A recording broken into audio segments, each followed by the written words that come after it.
Yeah, and welcome to another video. I'm Brett Papa, and today is all about how to nail that freaking chord progression as you're going by in major pentatonic. Now, major pentatonic, whew, it's one of those things where it's not always the easiest thing to solo from. People are like, wait, my minor licks don't freaking work. It's like all this work for nothing. You spend all this time learning geometry and your test is on calculus. And you're just like, neither of which I understand at all. I didn't make it to either one of those. But anyways, that's besides the point. Now, if you're new to the channel, make sure you subscribe and click the bell to be notified. This is going to be a series. We're gonna do major pentatonic, minor pentatonic, and creative use of arpeggios all over a chord progression and how to nail those chords as they go by in your progression.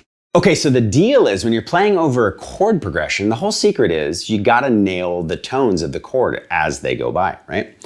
And if you're familiar with the major pentatonic, right, it's extra tricky because you have to be more melodic almost than you do in minor. You can be real aggressive and just go aggro in minor pentatonic, and a lot of times it just worked because it sounds aggressive. You're already sad in a minor key, but major, it wants some melody creation. So how do we do that? Well, let's look at the chords, right? So if we're using, E major pentatonic, right? This, our chord progression is an E major.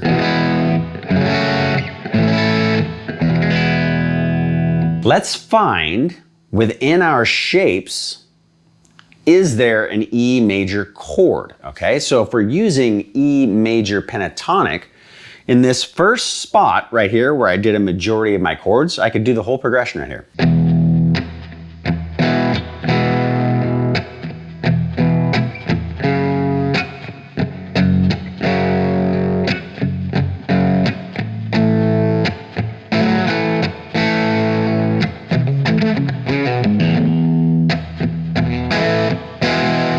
Okay, so if I know E major pentatonic, right? Say I'm familiar with the shapes already and where they are, then I would think to myself, oh, position 3 is right here.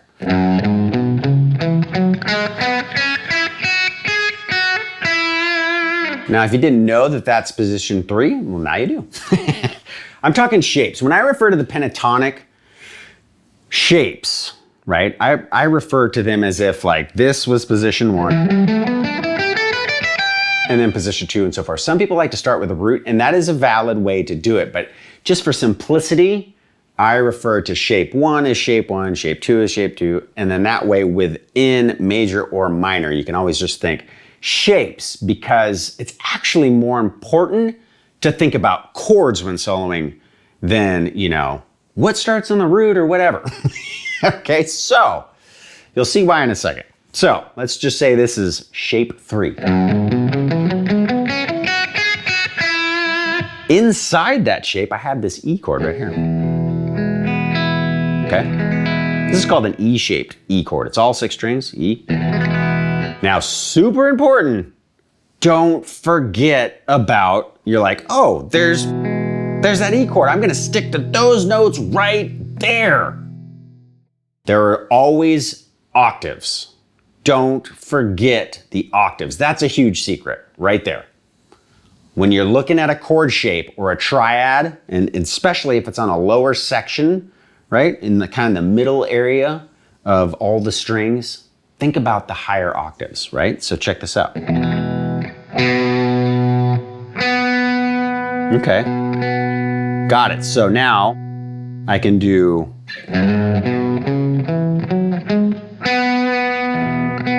okay, so in that's great. That's my 5th. So each chord is a root, a third, and a 5th when they're these basic chords like this. Root, 5th, root, 3rd. Okay, so my 5ths. Got it, right there in those spots. Now what about this one? Well, here's my root. Obviously we have open E here, but also here. Okay, so let's look at the shape that these octaves are creating. So we got, and if I put that all together, octave, right? Fifth, root. And then this one, cool, it looks just like a D shape. Because it is, right? This looks like a D chord, but it actually spells an E chord. Okay, so within that scale, I have tons of options that'll work over that E.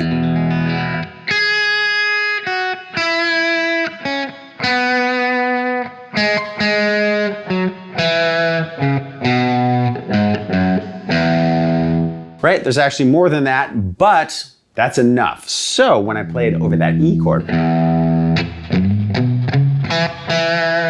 I climbed right up that scale and I already hit 2 notes of my chord.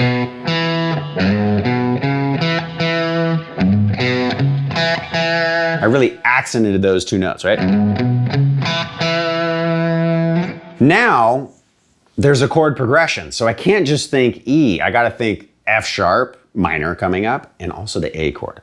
Now, those are also both in this position.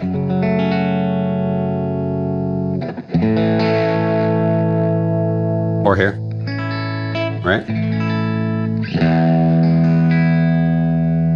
So, if I look at this chord, remember how we did this? And we did the octaves and it got us another shape. It got us this D shape here. Well, it's actually the exact same thing here, right? It's a minor shape, so the shape's gonna be a little bit different. But if I did that same thing and went root, fifth, right?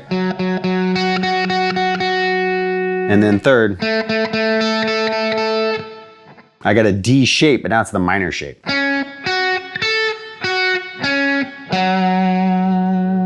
Sweet, so now I can play with some room, and that's exactly what I did. I went.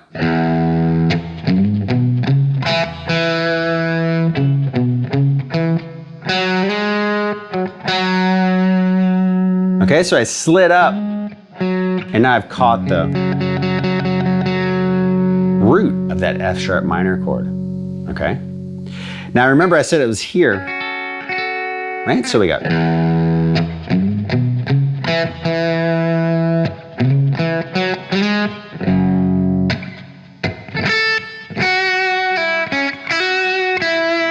Now remember the A,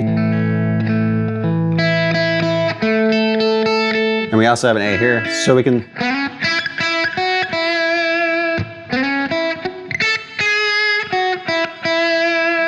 Now one of the tricks is hit a chord tone, but then also use another note from the scale, because if you just strictly hit chord tones, then it starts to sound like arpeggios, and that can be cool, but it can be monotonous after a while. If I just went through and just went.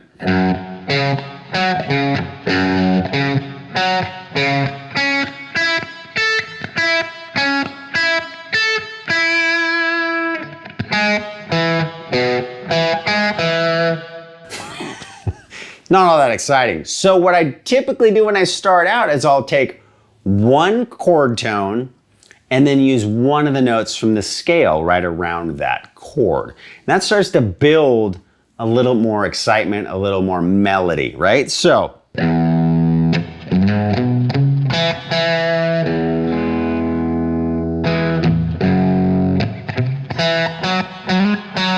Right, I'm still in that position 3. And then I slid up to position 4 right here. And then came back to that, 3-4 area to hit my root of my F sharp minor chord. Now, I could do that in preparation for this A, or I can come back here. Now, if you noticed, I chose. Now that's not in the pentatonic scale, okay? This is, but that note wasn't.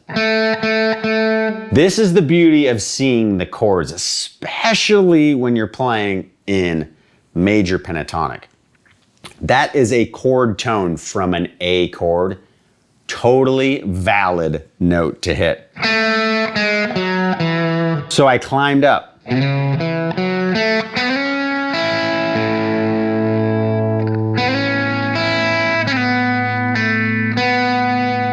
Okay, now I was playing off of this part of my A chord, right?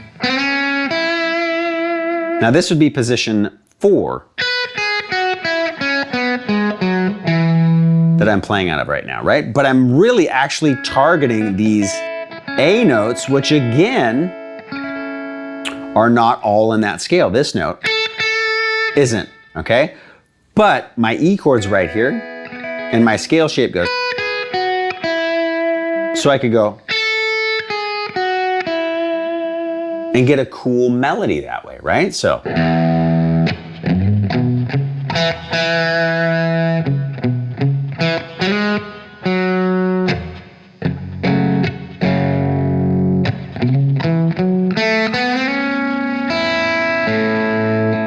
I could go.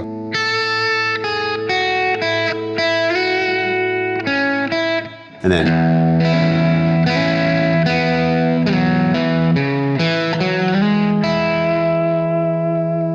Okay, now what I did there is I saw my chord right here, right? Remember my scale shape is. So I took 2 notes of my E chord and 1 from that A chord because I'm coming out of the A back into the E. Okay, so I did both. I hit the A chord tones and the E chord tones. And then slid back into E. Now when I did this, remember my E chord's right here, so I'm just seeing this shape. Now this is actually from the full kind of C shape or D shape, depending on how you want to look at it. But those are also 2 chord tones, right? That's the 3rd of the E chord. And that's the root. Okay, so we got.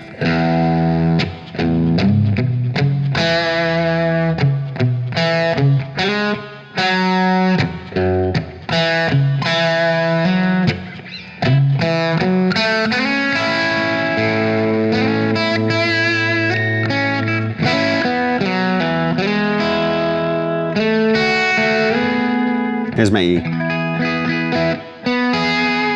Okay, so now I'm gonna move to another spot of the neck. Now, whenever you see this chord, right, so we're in E major, whenever you see the A version of the E chord, right, that pentatonic position 1 shape is right behind that chord, okay? So,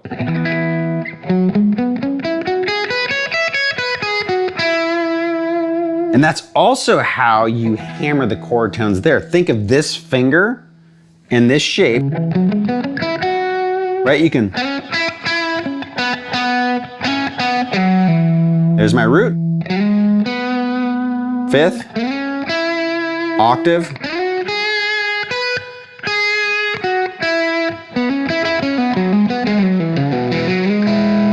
okay?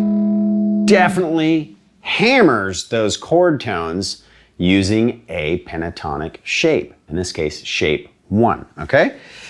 Now you also have, towards the backside of this shape, your E shape of that chord is going to be right there. Okay, so those guys are right next to each other. So this shape right here is position 2.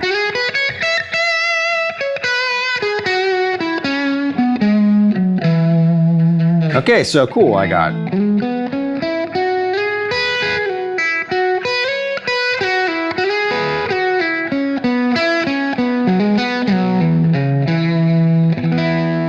See how all those notes really went with that chord because I'm really focusing on hitting or resolving or accentuating those notes specifically, right? I'm adding some like, some charisma to those notes.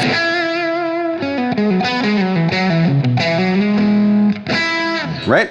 Now, but I got to think about my other chords. So this is where knowing a few shapes of one chord really comes into play. Now, we talked about this A shape of our E chord. Now, if you're thinking to yourself, okay, well, F sharp is only a whole step up from E. So E, F sharp. Okay, so I just need to do a minor version of this E chord up a whole step. Now I got F sharp minor, okay? So now inside that position 1 shape,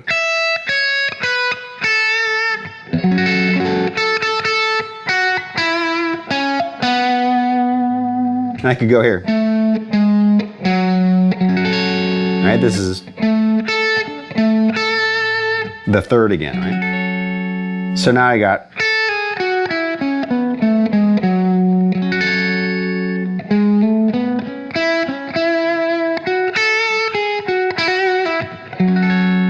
right, so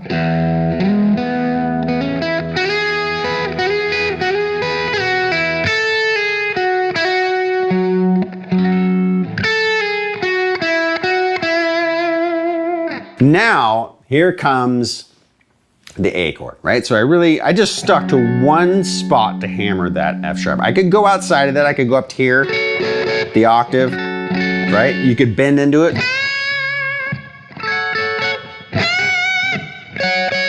Right, so I could be.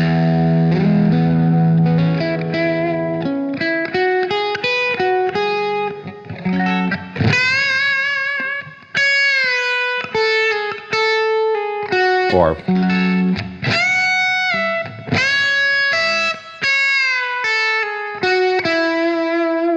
Okay, so works great over that chord. Now here's an A chord, right? Remember? We had this E shape, so remember this E and D shapes are right next to each other. Again, octaves, right?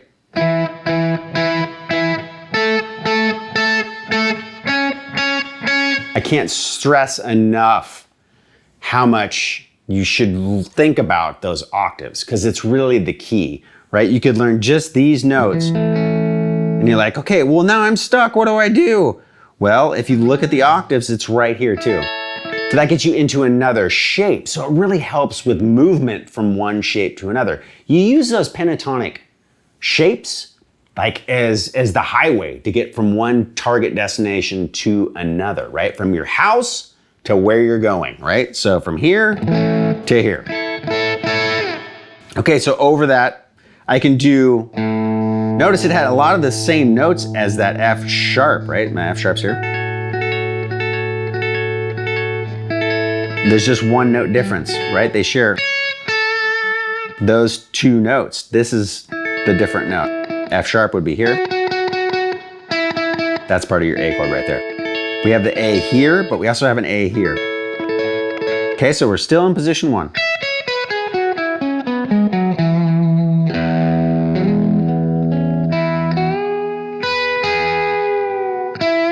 Now when I did that, the reason why that worked over that E chord and it sounds so great is I'm bending into the 3rd of the E, right? And I'm hitting the 5th. I could bend right there and now when it comes to the A, I could go right back and just keep bending into that 3rd. Right, so when I bent here, it was the 5th of the F sharp, and then when I bent here again, and the A rolls around, it's the 3rd of the A chord.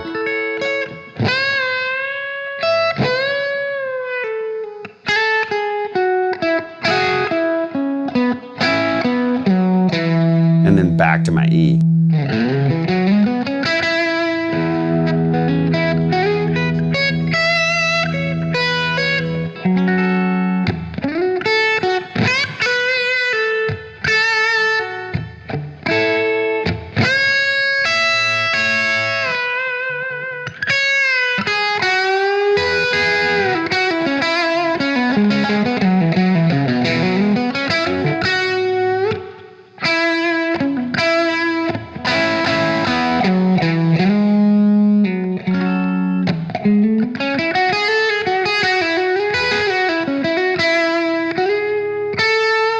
Now check that out.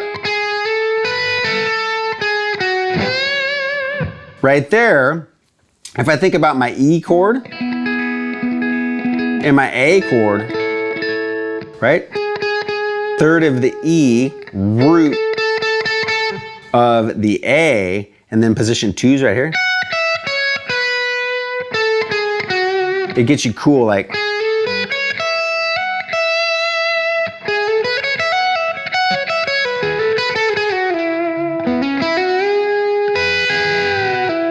So really pay attention to those notes that aren't in the pentatonic scale. You end up inadvertently building a mode, okay? And that is honestly the secrets to the modes, is just being able to recognize whether the chord progression is major or minor. So use your pentatonic, right? If you know it's major or minor, okay, so like it's E major pentatonic, got it. Okay, and then pay attention to where the chords are. Now, when you start getting into, major sevens and those kind of chords, you'll start also seeing notes that might not be in the pentatonic scale. And you'll see that where those chords all come together, it builds out your mode shapes. But you don't need to know what the mode is. You need to know, it's great if you do, but if you can see the chords, you'll play those notes at the right time anyways, because you're focused on that chord that gives it that modal sound, and chances are you're focusing on the note that actually makes that modal sound happen, because there's only major and minor modes, right? So really pay attention to the chords and the progression inside of your scales and how they all come together. That builds the modes, right?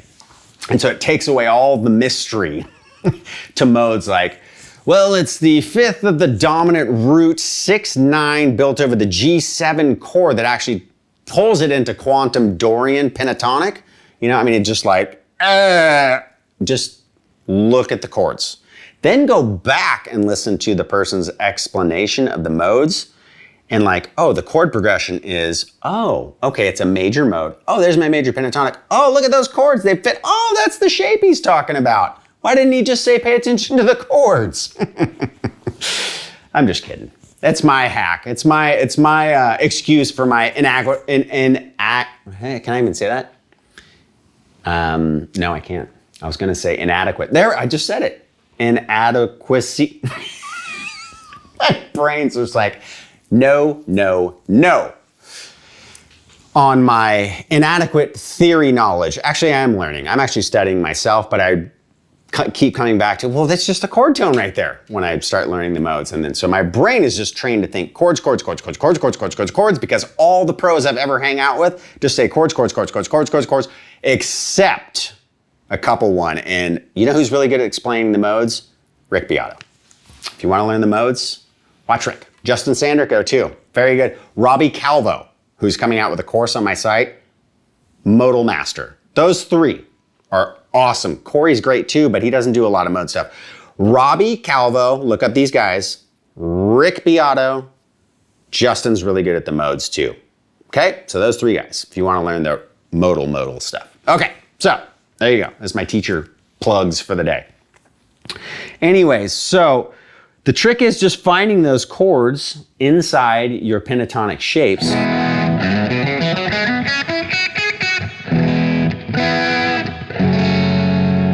Okay, so.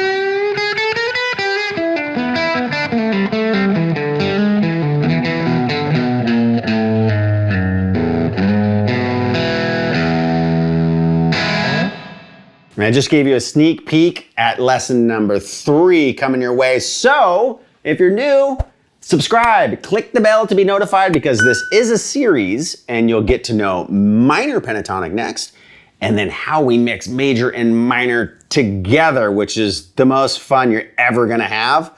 Actually, it's mixing major and minor together with arpeggios. This is the most fun you're ever gonna have on guitar. It's just like, oh my God, this is everything. It is. I mean, it was everything to me. And if you like what I'm doing, amazing. It'll just throw everything like, I don't need to know a lot of different shapes. Look at all these fun things I can do with just what I know. Yes. Yes, now we're on to something. And if you want to support the cause and you like the videos, all of the free videos are possible by those who support me at brettpapa.com. I suggest the membership. It's over 700 videos and growing every day. That's simple, effective, fun concepts to get you better fast on guitar. All right, thank you very, very much for joining me once again. You guys are amazing, and if it's your first time, welcome. Glad to see you. We'll catch you next time.